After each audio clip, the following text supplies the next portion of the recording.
Welcome back. Former President Trump's classified documents case has been dismissed. Judge Eileen Cannon's 93-page ruling stating that special counsel Jack Smith was improperly appointed, declaring it unconstitutional. Smith's spokesperson put out this statement. The dismissal of the case deviates from the uniform conclusion of all previous courts to have considered that the Attorney General is statutorily authorized to appoint a special counsel. The Justice Department has authorized the special counsel to appeal the court order. Trump posted this on Truth Social. This dismissal of the lawless indictment in Florida should just be the first step, followed quickly by the dismissal of all the witch hunts. Let us come together to end all weaponization of our justice system. Joining me now is former Acting U.S. Attorney General Matt Whitaker. Matt, it's great to see you. Thank you so much for being here. What is your reaction to this? Well, if you read Judge Cannon's opinion, it's very well reasoned, and it lays out the statutory and most importantly constitutional basis for why Jack Smith could not be appointed to this role and could not be funded by the Treasury. But at the same time, the other courts that have looked at this, like the D.C. Circuit in the Mueller case, the D.C. Court of Appeals, has suggested that it's otherwise and that the AG can appoint a special counsel. I think Judge Cannon's reasoning is better, but this is certainly on, I think, a rocket ship to the Supreme Court because Justice Thomas, in his concurrence, laid this issue out for, and ripe for the Supreme Court to take up. And as my, Solicitor General once told me when I was at the Department of Justice, what the law is what 5 justices say it is, right, especially in cases like this. Yeah, that's right. I mean, look, the wording yesterday, which people were analyzing what Judge Cannon said, was that this is a citizen who was given all this power. And that's why it's unconstitutional. It wasn't confirmed by the Senate. Do you agree with that?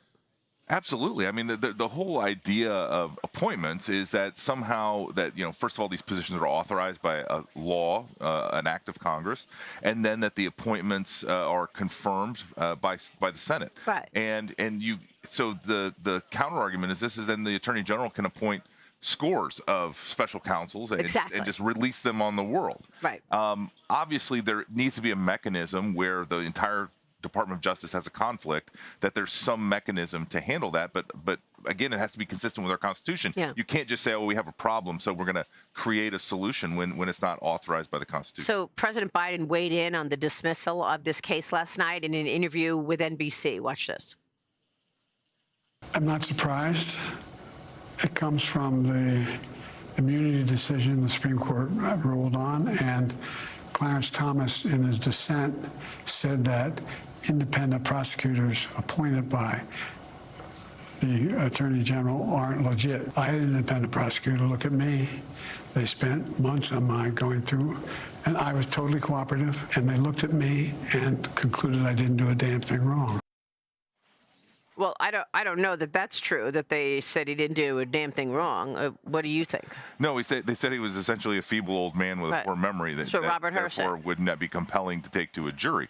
But, I think what Robert Hur said is that he did break the law. It was just not a case that a prosecutor would bring. And, I think Judge Cannon, right behind this decision, would have the selective prosecution argument that has been raised as well in this case. So, Joe Biden is obviously hyper partisan. I think it's very dangerous, though, and the left always reminds us when the shoe's on the other foot that we don't have Republican judges or Democrat judges. We have people that are calling balls and strikes and doing justice, as Justice Roberts famously said. But it is Joe Biden's just wrong, and I think attacking the judge and again suggesting that somehow the judge is doing something other than her job, I think is very dangerous. And this is the kind of rhetoric that, again, we need to be very careful of.